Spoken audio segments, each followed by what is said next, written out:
एक बड़ी खबर आपको बता देती कि राम मंदिर चढ़ावा चोरी केस को लेकर के सुप्रीम कोर्ट का आदेश सामने आया है। एसआईटी का फिर से पुनर्गठन हो, अब आईपीएस अफसर इसकी अगुवाई करे।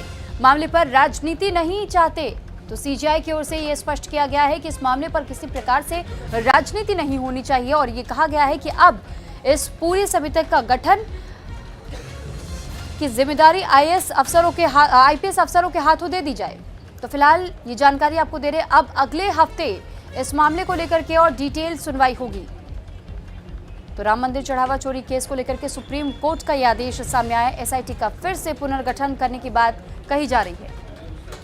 इस पर ज्यादा जानकारी के साथ पंकज वानखेड़े फोनलाइन पर हमारे साथ जुड़ चुके। पंकज, जानकारी चाहेंगे आपसे कि राम मंदिर चढ़ावा चोरी केस को लेकर के जहां सुप्रीम कोर्ट ने ये कह दिया है कि पुनर्गठन होना चाहिए, अब ऐसे में कब तक उम्मीद की जा सकती है इसकी?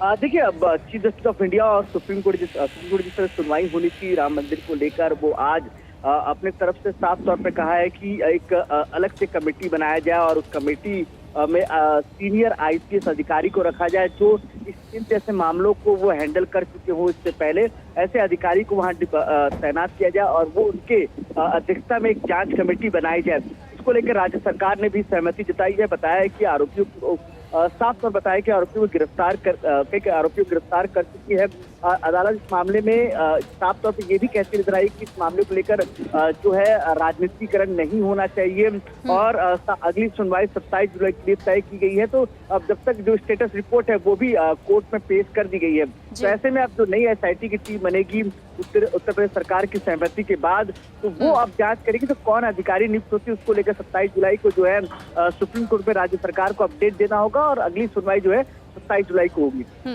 हालांकि इससे पहले भी ये देखा गया था कि किस तरीके से ट्रस्ट की ओर से भी कहा गया था कि ना तो इसमें हम कोई सीईओ चाहते हैं, ना ही हम ये चाहते हैं कि किसी भी बाहरी व्यक्ति का कोई दखल हो। लेकिन अब सुप्रीम कोर्ट के इस फैसले के बाद से वो बदलाव भी संभव दिखाई दे रहा है। पंकज, बिल्कुल, देखिए, लेकिन बार बार अगर आप इसमें देखेंगे सुरभि, तो बार बार सरकार की तरफ से जो सॉलिसिटर जनरल है तुषार मेहता, वो बार बार ये कहते नजर आए कि हमने जो एसआईटी की टीम बनाई थी वो वरिष्ठ आईएएस अधिकारी के अंडर में ही बनाई थी और उन्होंने ही पूरी जांच जो रिपोर्ट है, स्टेटस रिपोर्ट तैयार की है जो अदालत में हमने दाखिल किया है। लेकिन सुप्रीम कोर्ट ने कहा है कि एक नई कमेटी बनाया जाए और उसको क्योंकि जब लोगों को उस आस्था से जुड़े हुए हैं और इसको लेकर सवाल खड़े हो रहे हैं तो विस्तृत रिपोर्ट तैयार करनी चाहिए। प्रारंभिक रिपोर्ट तो आ गई है, तो विस्तृत रिपोर्ट के लिए एक सीनियर आईपीएस को डिप्लॉयड किया जाए और जो उसकी अध्यक्षता में एक कमेटी बनेगा और उसके बाद जो है आगे की यानी पंकज, एसआईटी की इस टीम के साथ में नाखुश दिखाई दिए, उस रिपोर्ट से नाखुश दिखाई दिए जिस वजह से फैसला लिया गया, ये माना जाए?